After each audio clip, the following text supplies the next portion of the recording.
आज बात करना चाहता हूं।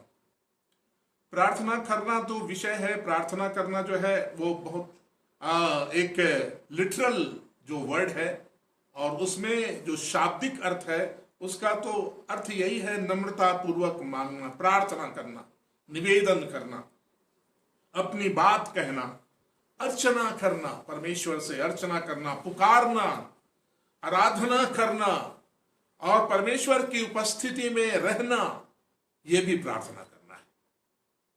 प्रार्थना करना बाइबल की जो प्रार्थना है या परमेश्वर के सामने जो प्रार्थना है वो दूसरों के जो दूसरे लोग करते हैं वैसी नहीं है।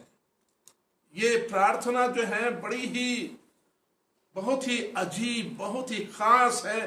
परमेश्वर के साथ अपने संबंध को बनाने की प्रार्थना है, सिर्फ मांगने की नहीं है। दूसरे लोग तो सिर्फ मांगते हैं, लेकिन हम मांगते नहीं है, सिर्फ मांगते नहीं, माने मांगते हैं लेकिन यही मांगना ही प्रार्थना नहीं है हमारी।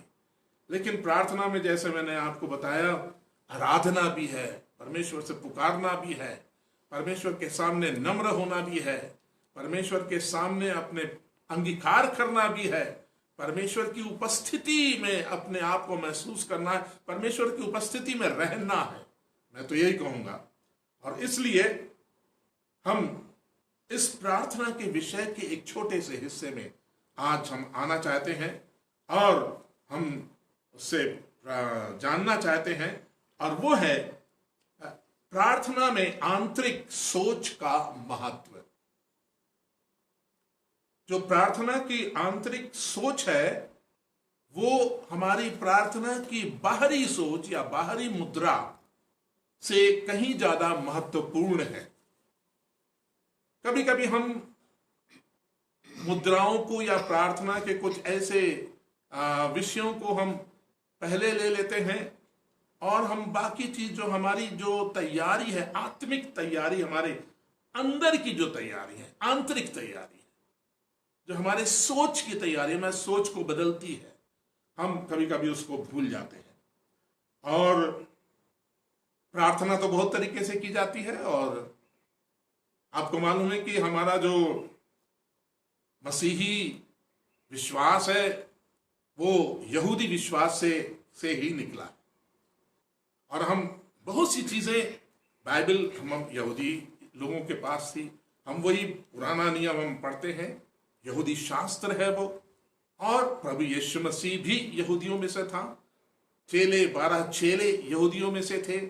सो एक बड़ा इम्पैक्ट था, एक यहूदी जो संस्कार थे, यहूदी जो परमेश्वर की जो बातें थी, जो यहूदी परमेश्वर के जो ग्रंथ थे, जो परमेश्वर का जो विश्वास था उनके अंदर, वो एक उसके जो बहुत बड़ी जो उनके अंदर छाप थी वो, और जो गहन जो उनके अंदर जो उसकी जो परमेश्वर की शिक्षाएं थी वो एक बहुत उनके अंदर पूरी तरीके से बैठी हुई थी।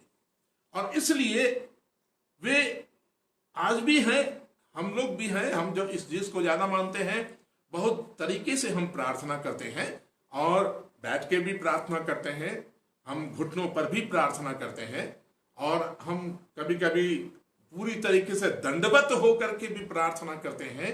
हमने देखा है कितने परमेश्वर के भक्तों को वो लेट जाते और लेट करके परमेश्वर के सामने नम्र होकर के वो प्रार्थना करते हैं, और परमेश्वर के सामने खड़े होकर भी प्रार्थना करते हैं। खड़े, कभी कभी हमें मौका मिलता है हम खड़े होकर के प्रार्थना करते हैं। हम जब कार चलाते हैं, हम जब साइकिल चलाते हैं, या हम कोई सवारी में हम जाते हैं, हम उसमें भी उस पर भी प्रार्थना करते हैं।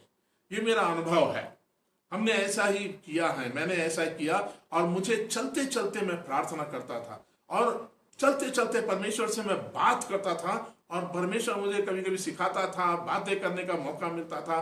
कभी कभी इतना काम होता था कि हम उस काम में हम मशगूल हो जाते थे, और हम प्रार्थना करने का समय इतना अच्छे से नहीं मिल पाता था, तो हम कभी कभी इसी प्रकार से प्रार्थना करते थे, चलते फिरते हम प्रार्थना करते थे, और हम परमेश्वर के साथ लगाव रहते। प्रार्थना का मतलब है हम परमेश्वर के साथ संबंध कायम करते हैं, हम परमेश्वर से बातचीत करते हैं, ये भी है, हम परमेश्वर से वार्तालाप करते हैं परमेश्वर से, और वो हो जाती है।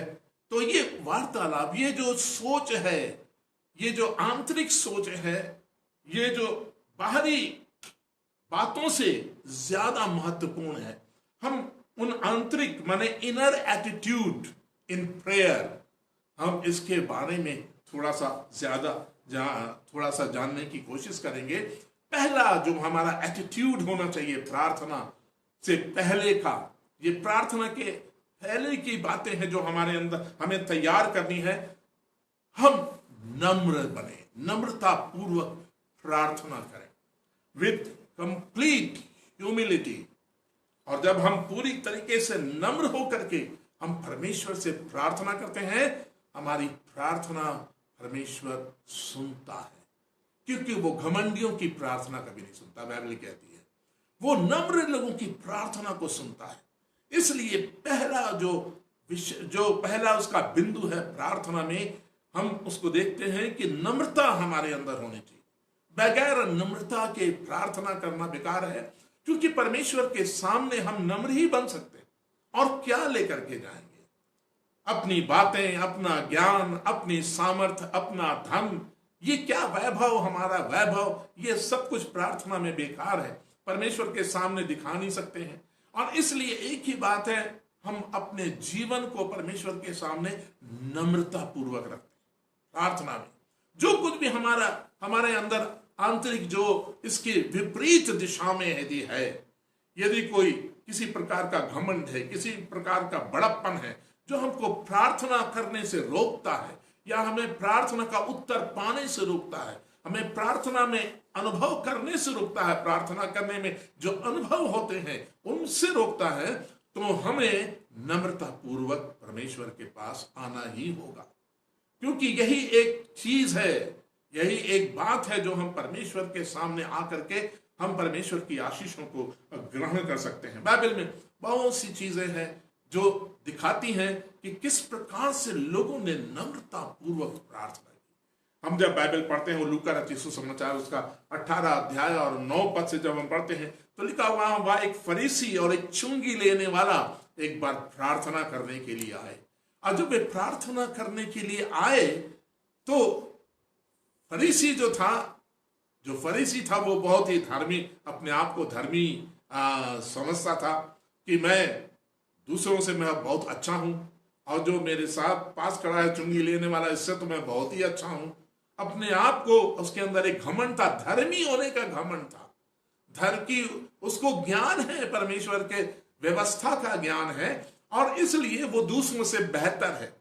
कभी कभी ज्ञान का भी हमें घमंड हो जाता है, और इसलिए ये फरीसी के पास भी ऐसे ही था, ये घमंड करता था। और वो परमेश्वर के सामने ये दोनों जन प्रार्थना करने के लिए आए, और जब वो प्रार्थना करते थे, तो उस फरीसी ने कहा, हे परमेश्वर, मैं धन्यवाद करता हूं, मैं इसके समान नहीं हूं, मैं उसके समान नहीं हूं, मैं फलाने के समान नहीं हूं, मैं और लोगों के समान नहीं हूं, लेकिन मैं बहुत अच्छा हूं।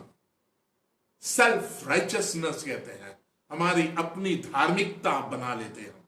हम खुद धर्मी बन जाते हैं, परमेश्वर नहीं बनाता, लेकिन हम जब खुद धर्मी बन जाते हैं, हमें परमेश्वर से कैसे मिल सकता है? हमें परमेश्वर कुछ नहीं दे सकता, क्योंकि जब हम खुद धर्मी बन गए, हमारी सेल्फ राइचियसनेस हो गई हमारी, तो परमेश्वर हमको कुछ नहीं दे पाता है, और हम परमेश्वर की आशीषों से वंचित हो जाते हैं। जो आशीषें हम मांगते हैं वो हमको नहीं मिलती। क्यों? क्योंकि हम परमेश्वर के जो बातें हैं हम उससे बहुत दूर हैं। परमेश्वर के मापदंड से, प्रार्थना के मापदंड से, परमेश्वर के चाहत के मापदंड से हम बहुत दूर हैं।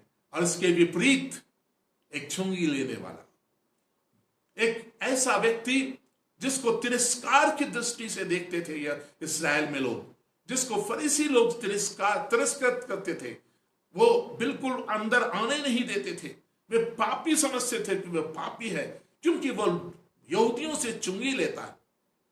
अब विषय नहीं है, क्योंकि मैं आपको बताऊं कि किस प्रकार, क्यों इसको चुंगी लेने वालों को क्यों गलत समझा जाता था। बस यही समझ लीजिए, क्योंकि वे यहूदियों से चुंगी ले लेते थे, और ये चुंगी जो थी रोमी साम्राज्य की थी, और रोमी साम्राज्य ने उनको स्थापित किया था, उनको अपॉइंट किया था, ताकि वे यहूदियों से भी चुंगी लें और वो रोमी साम्राज्य में जाए। रोमियो वो जाए। और इस प्रकार से हम जब देखते हैं कि किस प्रकार रोमी चुंगी लेने वाले जो थे, वो चुंगी लेने वाला जो था वो लोगों की निगाह में जो थे वो अच्छे नहीं जाने जाते थे, और ये चुंगी लेने वाला वहां पर था, और वो चुंगी लेने वाला अपने पापों से पश्चाताप करता है। जब वो मंदिर में था उसने अपने पापों से पश्चाताप किया, उसने अपने आप को दीन किया, नम्र किया, और उसने क्या कहा? परमेश्वर से कहा, हे प्रभु मैं तो कुछ नहीं हूं, मैं पापी हूं, मैं बुरा व्यक्ति हूं, हे प्रभु मेरी प्रार्थना को स्वीकार कर, मेरी प्रार्थना को ग्रहण कर। और लिखा हुआ है बाइबल। सर आपका फोन म्यूट हो गया। सिस्टर जी हमारा म्यूट नहीं है, आपका बार बार वहां से नेटवर्क गड़बड़ हो रहा है। आप चलिए। और इसलिए परमेश्वर का वचन कहता है कि उसकी नम्रता पूर्वक प्रार्थना करने की वजह से उसकी प्रार्थना सुनी गई, और सिर्फ सुनी नहीं गई, परमेश्वर ने उसको धर्मी ठहराया। ये चुंगी लेने वाला जो अपने आप को उसने नीचा किया, नम्र किया, ये धर्मी होकर के घर गया। परमेश्वर ने उसको धर्मी ठहराया। और जो अपने आप को, जिसने परमेश्वर के सामने नम्र नहीं बनाया, फरीसी जो अपने आप को बहुत ही ज्यादा धर्मी समझता था, वो शायद निराश होकर के परमेश्वर के मंदिर में से चला गया। तो इस प्रकार से हम देखते हैं एक जो नम्रता प्रार्थना के अंदर, बिना नम्रता के प्रार्थना हमारी स्वीकार नहीं हो सकती है। हम दूसरा राजा उसका 20 अध्याय में हम पढ़ते हैं, एक राजा के बारे में पढ़ते हैं, और वो हिजकिय्याह के बारे में पढ़ते हैं। जब हिजकिय्याह राजा बीमार हो गया, उसे बचने की कोई उम्मीद नहीं थी, और वो बड़ा परेशान हो गया था, तब परमेश्वर ने उसे चंगा किया, क्योंकि वो नम्र होकर के परमेश्वर की तरफ फिरा। वो नम्र होकर के परमेश्वर के पास आया, उसने प्रार्थना की, और 5 आंसुओं से प्रार्थना की। लेकिन वो आंसुओं से उसने प्रार्थना की, क्योंकि परमेश्वर वो मरने पर था। परमेश्वर का भक्त ने उसको बता दिया, नबी ने, कि वो तू मर जाएगा, और इसलिए वो परेशान हुआ। लेकिन वो परमेश्वर के सामने आया, और लिखा हुआ वो आंसुओं से रोया परमेश्वर के सामने। उसने आपको नम्र किया है, परमेश्वर यदि मेरे अंदर कोई ऐसी बात है जो आपको अच्छी नहीं लगी है, आप मुझे क्षमा करें, मुझे दिखाएं, मैं क्षमा करें, मैं अपनी सारी बुराइयों से हे परमेश्वर मैं पश्चाताप करता हूं। और उसने आंसुओं से रो करके पश्चाताप किया, परमेश्वर के सामने उसने गिड़गिड़ाया, हे परमेश्वर तू मेरे ऊपर रहम कर, मुझ पर दया कर। और परमेश्वर ने उसको आंसुओं को देख करके, उसकी गिड़गिड़ाहट को देख करके, लिखा हुआ है परमेश्वर ने उसे चंगा कर दिया, और उसकी उम्र में बढ़ा दिए और साल आशीषों के जरिए से। तो ये माने नम्रता की वजह से उसकी प्रार्थना सुनी गई। दूसरा इतिहास क्रॉनिकल्स, 2 क्रॉनिकल्स में हम पढ़ते हैं 7 अध्याय और उसके 14 पद में हम पढ़ते हैं, परमेश्वर कहता है, परमेश्वर सुलेमान राजा ने जब परमेश्वर के मंदिर को बना दिया, परमेश्वर का खूबसूरत मंदिर बन गया, सुलेमान ने बना दिया, और सुलेमान ने उसे डेडिकेट करने के लिए रख दिया, और सारे इस्राएली वहां पर आ गए। जब वो डेडिकेशन हो रहा था, उसका अर्पण किया जा रहा था उस मंदिर का, सारे लोग वहां पर इकट्ठा थे। एक बड़ी जागृति यह इस्राएलियों के हम देख सकते हैं, वहां पर हम उस पढ़ सकते हैं कि किस प्रकार से लोगों के अंदर एक बड़ी खुशी थी कि वो परमेश्वर का मंदिर बन गया है, परमेश्वर अपने मंदिर में है, और वे परमेश्वर के मंदिर में जाकर के परमेश्वर की उपासना कर सकते हैं, परमेश्वर की आराधना कर सकते हैं। लोग अपने पापों की क्षमा के लिए परमेश्वर के बलिदान को चढ़ा सकते हैं। मैं ये यहूदियों के बारे में बता रहा हूं, जो यहूदी विश्वास था, जो यहूदी विश्वास के अनुसार जो वो मंदिर बना था, जो परमेश्वर ने मूसा से कहा था, तब जाकर के अब वो मंदिर बना। पहले परमेश्वर निवास करता था माने तंबू के मंदिर में निवास करता था परमेश्वर। जब वो इसराइलियों के इसराइल जंगल में था यात्रा में, तंबुओं के मंदिर में था वो। तंबू का निवास उसको कहते हैं, टैबरनेकल, माने तंबू का निवास उसमें था। और उसके बाद परमेश्वर जो था, परमेश्वर ने कहा राजा दाऊद से कि तू मंदिर नहीं बना पाएगा, लेकिन तेरा पुत्र सुलेमान मेरे मंदिर को बनाएगा। और सुलेमान ने मंदिर बनाया। और जब ये इस मंदिर का उद्घाटन हो रहा था, इस मंदिर का अर्पण हो रहा था, परमेश्वर ने एक बात सुलेमान से करी। और परमेश्वर ने इस बात को सारे इस्राएलियों से कहा। क्या कहा? उसने कहा, यदि मेरी प्रजा के लोग जो मेरे कहलाते हैं दीन होकर के, नम्र होकर के प्रार्थना करें और मेरे दर्शन के खोजी होकर अपनी बुरी चाल से फिरें, तो मैं स्वर्ग में से सुनकर उनका पाप क्षमा करूंगा और उनके देश को ज्यों का त्यों कर दूंगा। इतिहास गवाह है, परमेश्वर ने उनसे कहा, मेरे मंदिर की तरफ जो दूर रहते हैं मंदिर से, यदि मंदिर की तरफ मुख करके प्रार्थना करेंगे, अपने पापों का अंगीकार करेंगे, मैं स्वर्ग में से मैं उनकी प्रार्थना को सुनूंगा। ये नम्रता दिखाता है। परमेश्वर इस्राएलियों से भी नम्रता चाहता था, वे नम्र बन करके प्रार्थना करें। लेकिन बहुत से इस्राएलियों ने ऐसा नहीं किया और उसका दंड उनको भुगतना पड़ा। परमेश्वर ने उनको दंडित किया, कितनी बार दंडित किया। और मैं सोचता हूं इस धरती के ऊपर शायद कोई ऐसी प्रजा है, शायद कोई ऐसा राज्य होगा जिसने इतना कष्ट सहा होगा जितना इस्राएल ने सहा। और आज भी वो सह रहा है। और आज के बाद प्रभु यीशु मसीह के आगमन से पूर्व भी इस्राएल को एक बड़ा कष्ट सहना है। लेकिन परमेश्वर की प्रतिज्ञा उनके साथ, और परमेश्वर ने उनसे कहा है, यदि तुम मेरी प्रजा नम्र होकर के मुझसे प्रार्थना करे तो मैं स्वर्ग से उनकी प्रार्थना को सुन लूंगा और उनके देश को ज्यों का त्यों कर दूंगा। परमेश्वर का हम धन्यवाद देते हैं। और दूसरी चीज, दिखावा नहीं, ये इनर सोच है। माने हम जब प्रार्थना करने से आए, उससे पहले अपने आप को तैयार करना है, ताकि ये हमारी इनर जो तैयारी है, अंदर की जो तैयारी, अंदर की आंतरिक सोच, दिल की सोच, हमारे मन की सोच, ये हमारे तैयार हो जाए प्रार्थना के लिए। और वह है दिखावा नहीं। प्रार्थना में दिखावा नहीं होना चाहिए, किसी प्रकार की दिखावा नहीं।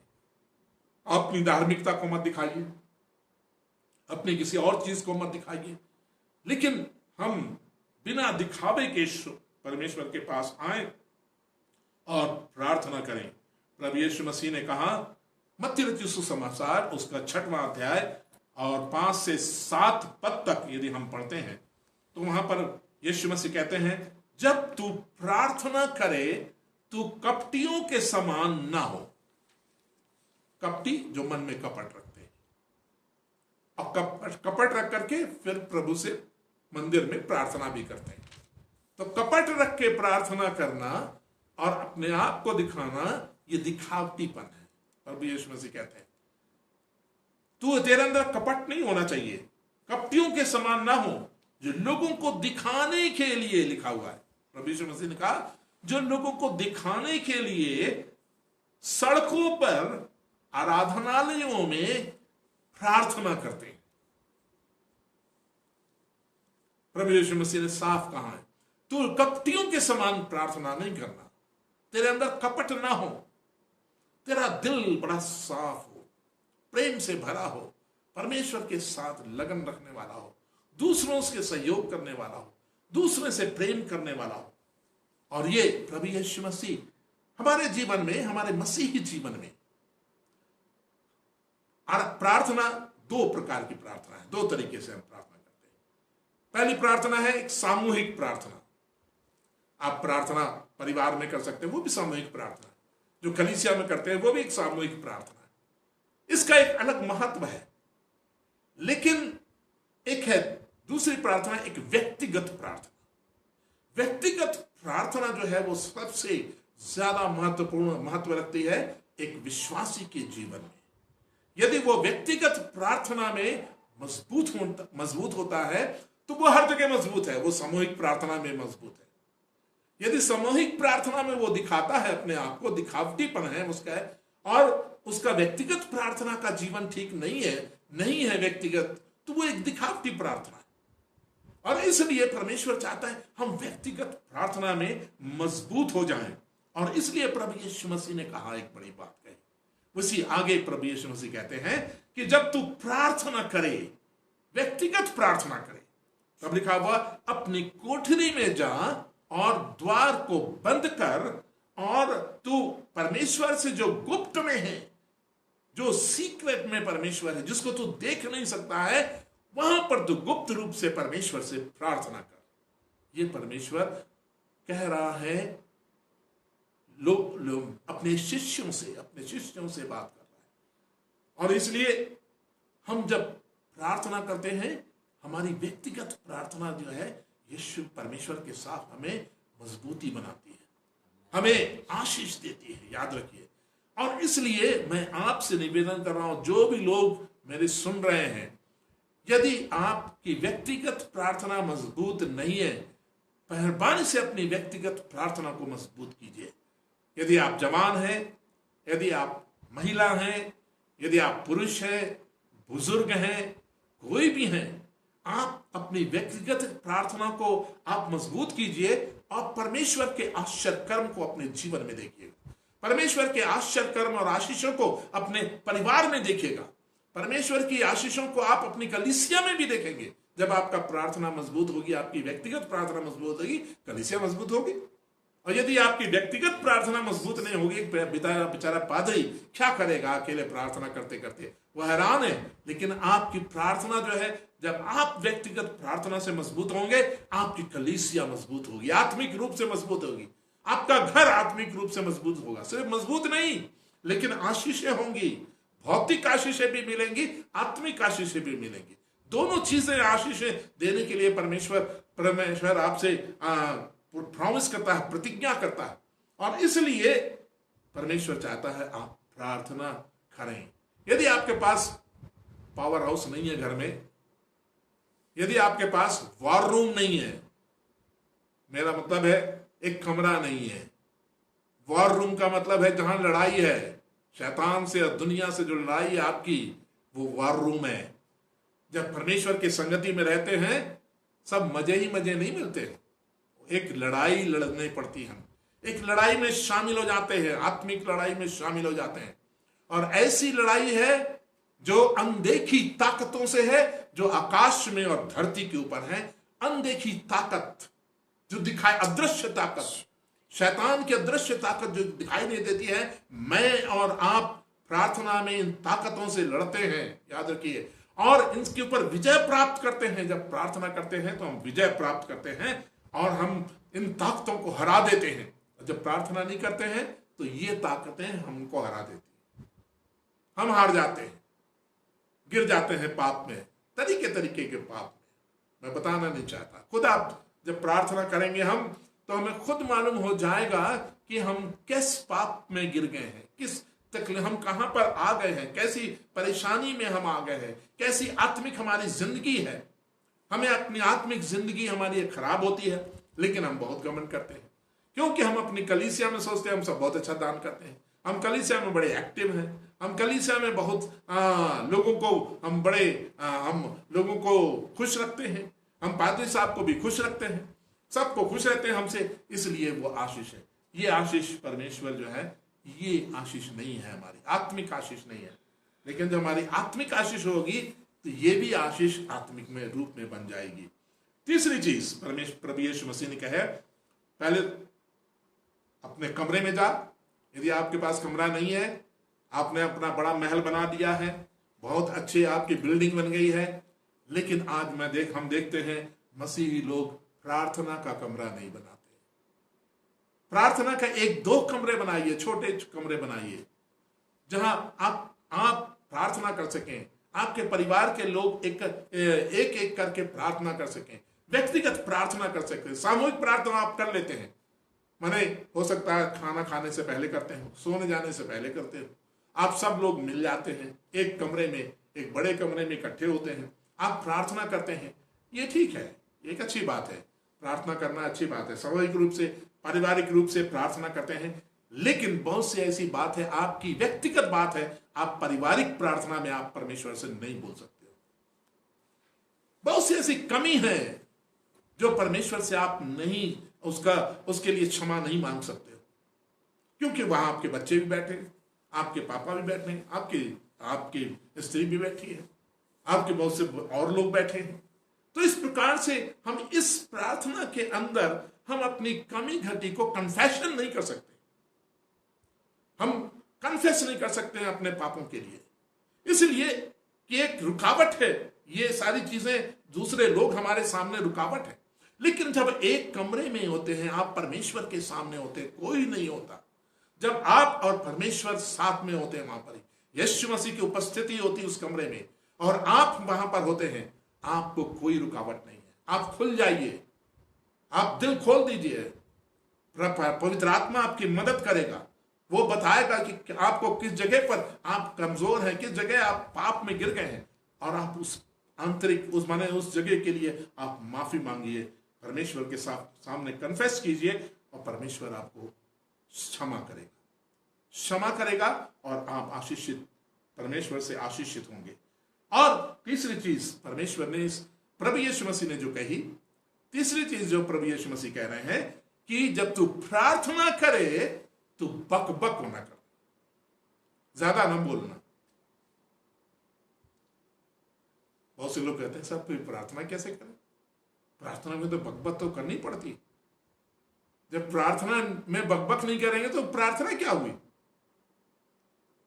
लेकिन यीशु मसीह हमको बता रहे हैं, जब बता रहे हैं तो उसमें कोई तथ्य तो है, उसमें कोई बात तो है कि ज्यादा, माने यीशु मसीह ने कहा कि बकबक नहीं करना। बकबक का मतलब होता है ज्यादा बतूनी तरीके से, ज्यादा बोलना मत।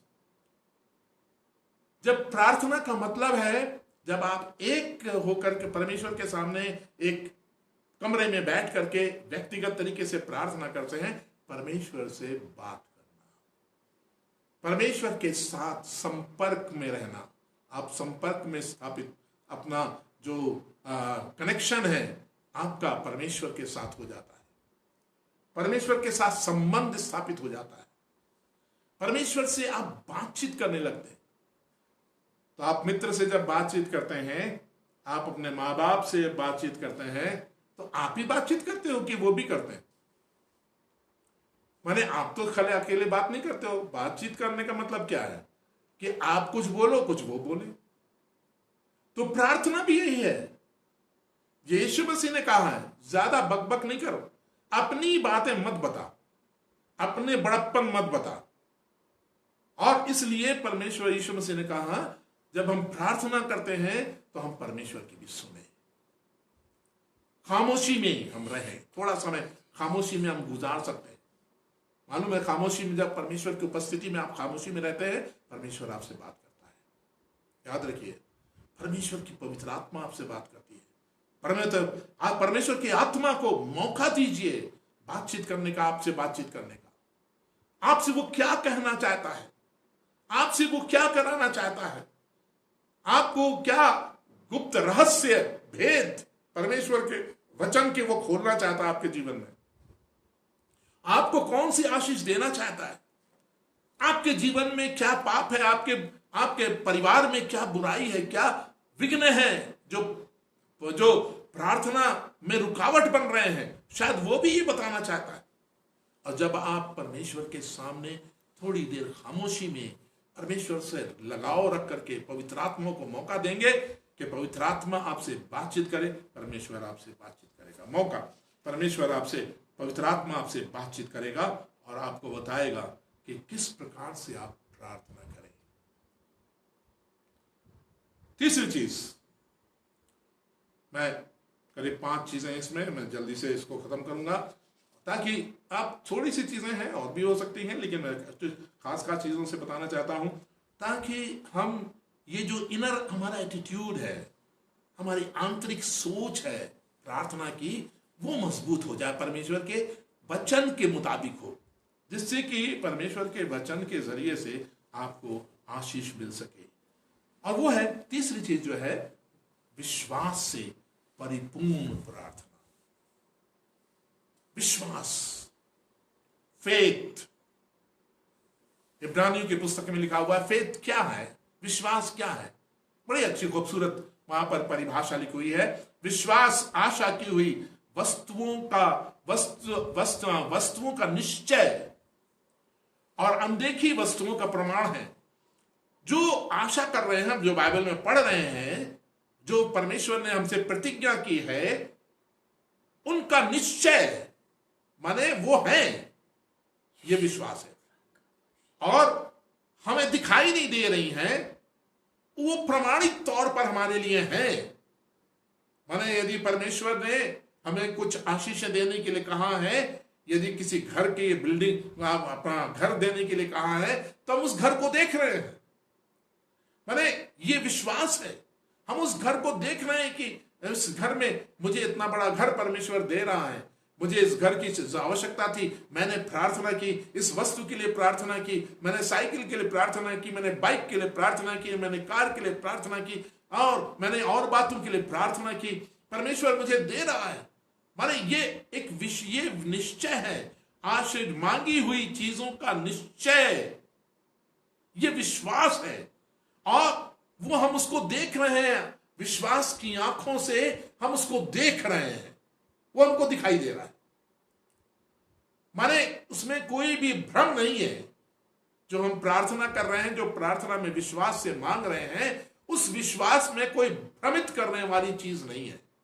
और ये कौन हमारे विश्वास को कौन मजबूत करता है? प्रभु यीशु मसीह। वो विश्वास का कर्ता है, परमेश्वर का वचन जो हमें विश्वास के मार्ग पर ले जाता है। हबक्कूक इब्रानियों 11 और 6 में लिखा हुआ है, प्रार्थना का एक महत्वपूर्ण तत्व है ये विश्वास। विश्वास, यदि विश्वास नहीं है, आपको प्रार्थना कर रहे हो विश्वास नहीं है, वो प्रार्थना निर्जीव है, उसमें कोई जीवन नहीं है, बेजान है वो प्रार्थना, कोई फायदा नहीं है। आप 2-2 घंटे कर लीजिए प्रार्थना, आप पूरा दिन लगा दीजिए प्रार्थना में, जब विश्वास ही नहीं है तो उस प्रार्थना से क्या लाभ?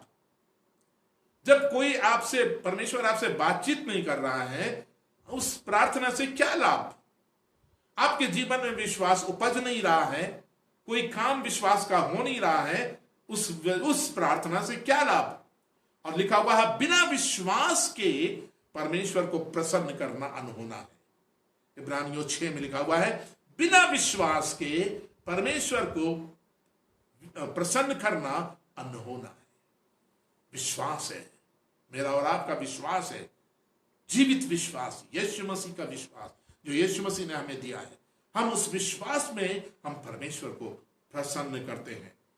और लिखा हुआ धर्मी, हबक्कूक लिखा हुआ, हबक्कूक में उसका 2 अध्याय में और 4 पद में लिखा, हबक्कूक कहता है, धर्मी जन विश्वास से जीवित रहेगा। धर्मी जन विश्वास से जीवित रहेगा। ये विश्वास जो आपका है, एक धर्मी जन, एक धर्मी का जो विश्वास है परमेश्वर के वचन पर, परमेश्वर के ऊपर और परमेश्वर की बातों पर जो विश्वास करता है, उससे वो जीवित रहता है, जिंदा है वो। तो इसलिए हम अपने विश्वास को परिपूर्ण करें, मजबूत करें। इब्रानियों 10:22